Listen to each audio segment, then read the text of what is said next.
Okay, so I've had some fun this month talking about my favorite and least favorite Oscar nominations of 2021. When it came to the acting categories, I was pretty happy to see who got in, but let's be honest, there definitely could have been at least one or two changes in each category. And I have some wonderful actors, some amazing performances I would like to swap out with some of the people who actually got in. Like I did in my acting Oscar snubs video of 2022, I'm going to give you 10 people I would have loved to have been recognized for their performances in 2021 movies. And when it comes to number 5 all the way to number 1, I will give you the person I would swap out for my choice in the category. Are you ready? Here we go.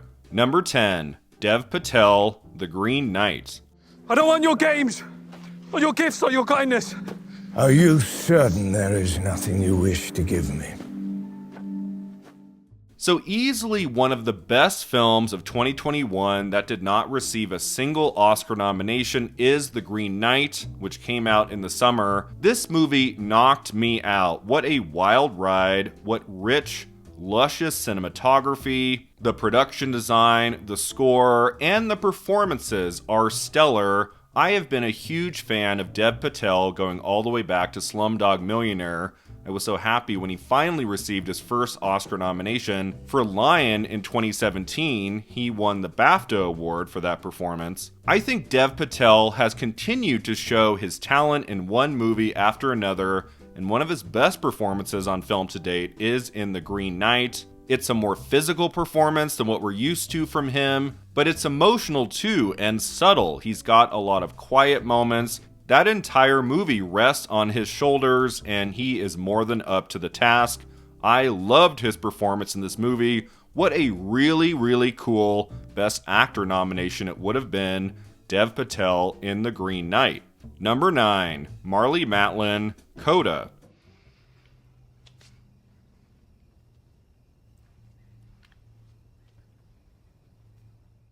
So I know a couple years on, a lot of people roll their eyes at Coda, the Best Picture Oscar winner of 2021. I have to be completely honest, I loved this film. It made me cry, and it did make my top 10 list, and I admired the story, the performances. I adore that Troy Kotsur performance that won him the Best Supporting Actor Oscar. But I thought that performance by Marley Matlin as the mother was just as powerful. I think she is excellent in the movie, and I was thinking as we got closer to Oscar nominations morning, Matlin was going to surprise in Best Supporting Actress. It just made sense. I thought, okay, Coda is getting into Best Picture, Best Supporting Actor, probably adapted screenplay. I wasn't sure if it could get in anywhere else, but Supporting Actress for Matlin I thought was going to happen, given that there was a lot of love for the movie, and given that Matlin was a previous Oscar winner. She won Best Actress in 1987 for Children of a Lesser God. She had never been nominated since, and so I thought this would be a really cool second nod for her. I thought she was deserving of it. I think that would have been a really cool Best Supporting Actress nomination for Marley Matlin. Number 8, Mike Feist, Westside Story. So is this the shot heard round the world, or just, more of your Don't bullshit? ask me about shooting, pal. You're the one with the gun. That's right. And who are you? Friend or foe? So kind of like how I was bummed that Troy Kotsur got all the attention for his performance in Coda, and Marley Matlin was almost completely ignored during award season, we kind of had something similar happen with West Side Story in that Ariana DeBose was being nominated everywhere in Supporting Actress for her wonderful performance in the movie, and she was winning everything. She basically swept the season. I can't even think of a ceremony where she didn't take the prize. And so as much as I love her performance and her Oscar win, I did think there was one other person in that movie who definitely deserved to get into the Oscars and all of the other major ceremonies. Mike Feist in West Side Story is very memorable. It might not be quite as flashy as what DeBose is doing, but in a very large ensemble cast, he is bringing it, bringing so many interesting dramatic shades to that character. I mean, what a tragedy that character's story turns out to be, and Mike Feist makes you feel every last devastating moment. He is wonderful in the movie.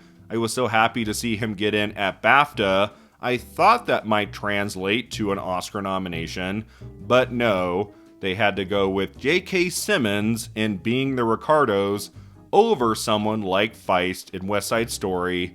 Give me an effing break. Number 7, Olga Merediz in The Heights. All right, Mama. Okay. So In the Heights was not one of my favorite films of the year. I was kind of mixed on it. I loved some segments of the movie more than others. But Olga Merediz as Abuela Claudia, her performance in this movie was sublime and so moving. I think this was a perfect example of a great supporting performance that should have gotten more recognition throughout award season. I don't care if In the Heights came out too early in the year. It wasn't strong enough of a movie to get into like Best Picture, Best Director, and other top categories at the Oscars. I mean, I wonder at the end of the day if just not enough people took the time to watch it, because anyone who does can see the power of that Olga Merediz performance. Her last scene in the movie, that haunting song, that cinematography, the way the camera moves, the way she gets to say goodbye in this movie is so emotionally devastating, memorable. She is incredible in this film. I cannot believe she was basically ignored the entire award season. I love this actor and I love this performance. Number 6, Nicolas Cage, Pig. Okay. Derek, why do you care about these people? They don't care about you. None of them. They don't even know you. So I heard it for months, all these people saying Nicolas Cage has not been this good in a movie in many, many years. I had heard it about other films he had done here and there. That David Gordon Green movie, Joe, he was also very good in. But by the time I finally sat down and watched Pig, I was in immediate agreement. This is a spectacular Nicolas Cage performance, the kind of which we had not seen in a long while. I mean, first off, the movie itself is excellent. Like, it's just a great screenplay. It's constantly surprising you. I admired its subtleties and its determination to not just give you the obvious, but then on top of all that, you have this really interesting Cage performance. He could have gone way over the top, and yet he keeps things restrained at all times. This is a harrowing dramatic performance from Cage at the top of his acting craft. I was so happy to see him get in at the Critics' Choice Awards, but then that was basically it. A Best Actor nomination for Cage in Pig at the Academy Awards. That would have been an all-timer. Number 5, Jason Isaacs, Mass. The last gunshot, 136, goes into my son's neck, into his artery. Jake. No, 6 minutes. So I just talked about this performance in my recent video, The Worst Oscar Nominations of 2021. I went into much detail there about how I thought that the worst nomination of the 94th Academy Awards was J.K. Simmons in Best Supporting Actor for Being the Ricardos.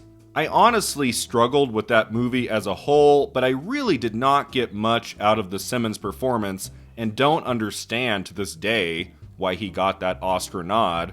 I think there were easily 5, 10, maybe more supporting actor performances of 2021 that should have taken his slot instead, and for me, it's a performance in the film I thought was the best of that year, Mass.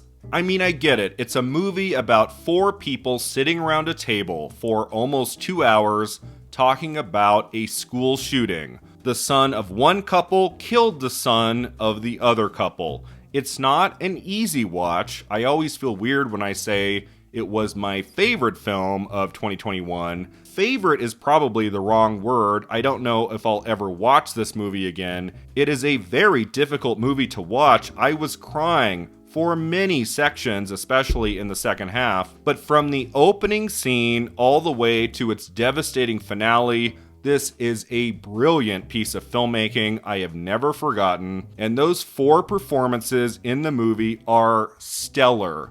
It is mind-boggling to me that none of those 4 performances got in at the Oscars. It is outrageous, honestly. I know there's only so many slots in the 2 supporting acting categories, but somebody from this movie should have made it.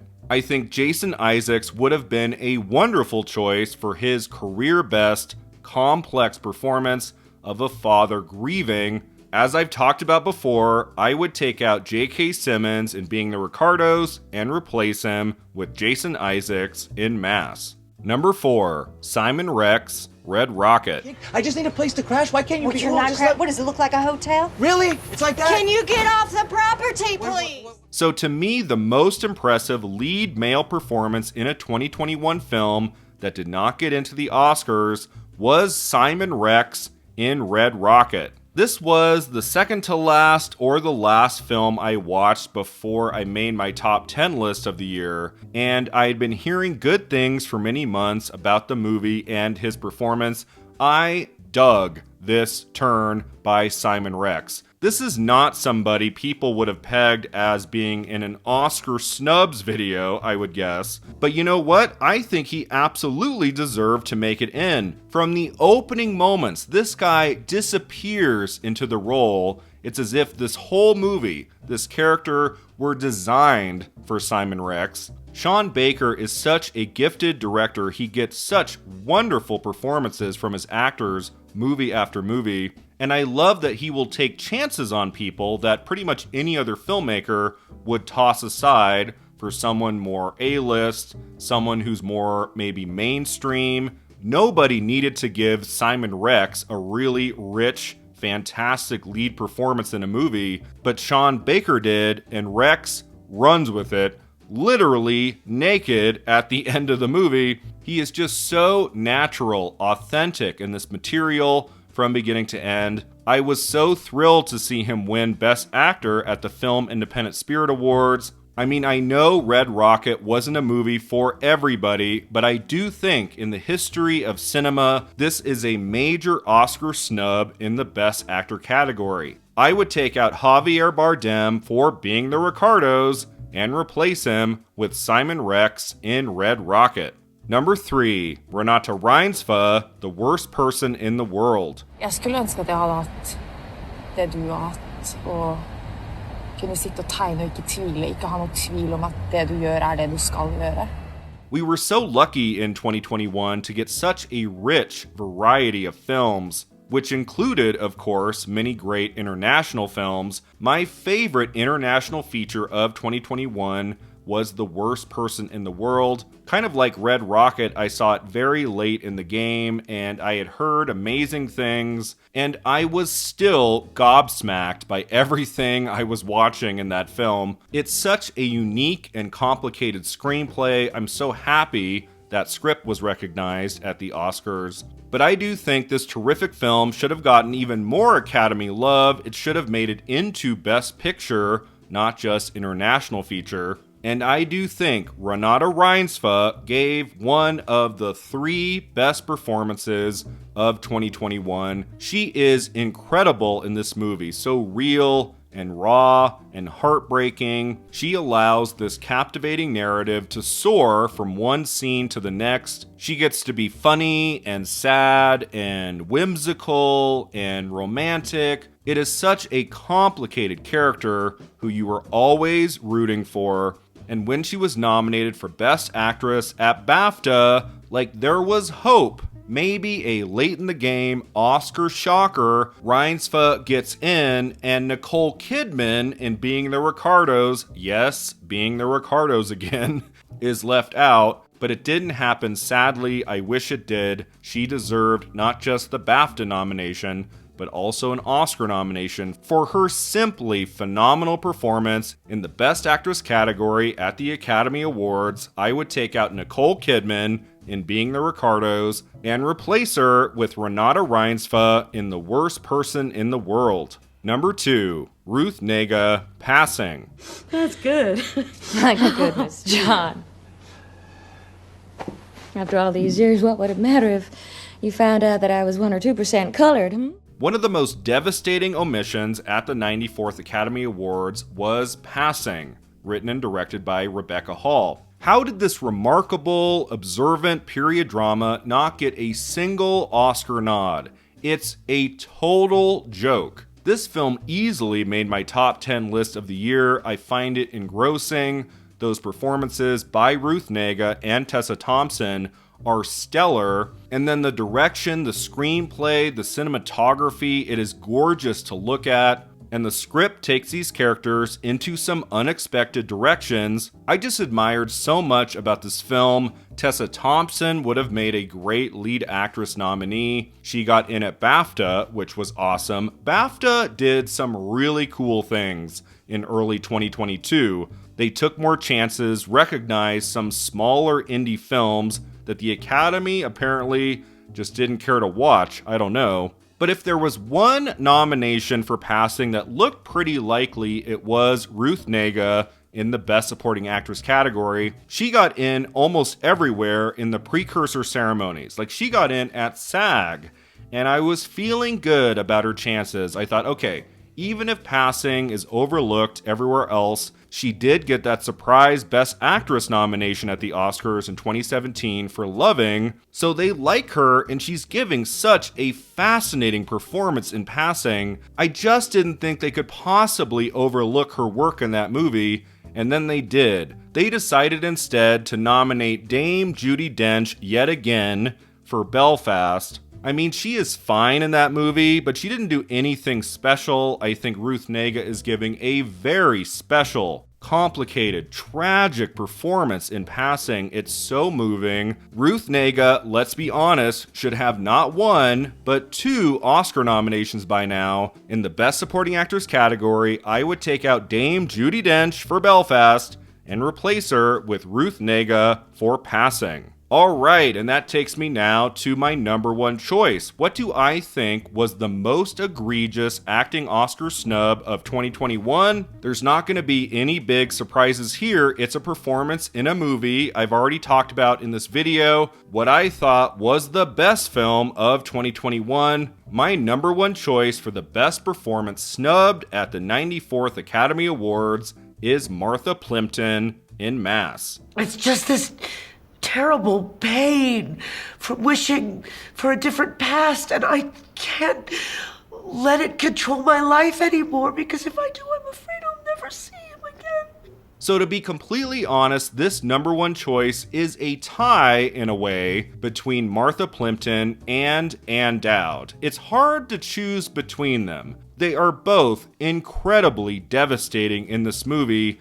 Ann Dowd got the BAFTA nomination for Best Supporting Actress, so I guess you could argue Dowd had a slightly better chance of making it in at the Oscars than Martha Plimpton, but I have talked in a previous video about the beauty of that Ann Dowd performance, and for this video, I thought I would shake things up a little bit and be perfectly honest about the performance that really did move me the most in Mass. Everybody is excellent, but in the nearly 2 years since I've seen this film, it's the Martha Plimpton performance I think about first. What I think is so powerful about her turn in the film is how kind of restrained she is for about 70% of the movie. She doesn't seem to do as much talking as the other 3 for a while. She's more listening, watching, understanding. When she says something, we hang on her every word. That part where she says she wants to learn more about the other couple's son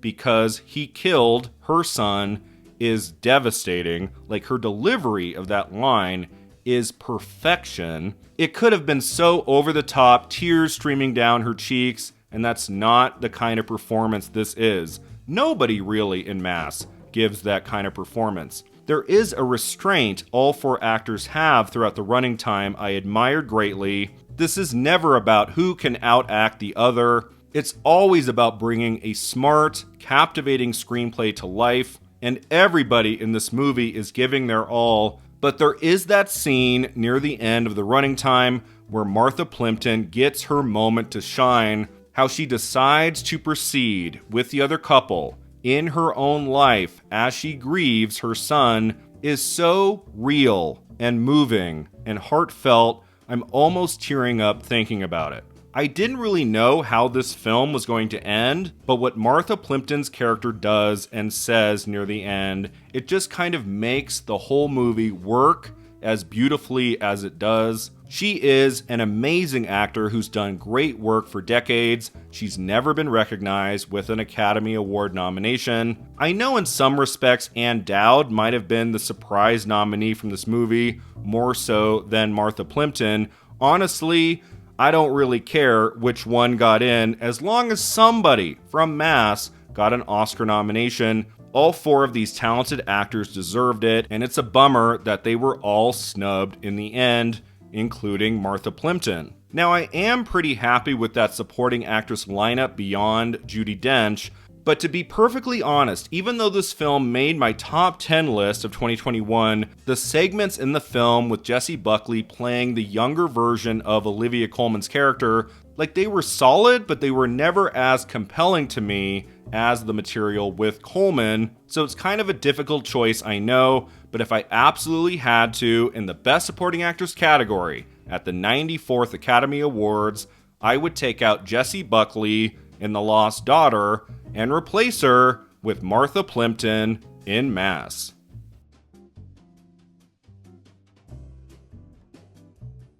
Thanks so much for watching. If you enjoyed this video, don't forget to like and subscribe, and let me know in the comments below who you think were the most egregious acting Oscar snubs of 2021. Do you agree with my picks, or do you think I have it all wrong? We'll see you next time at the Awards Contender.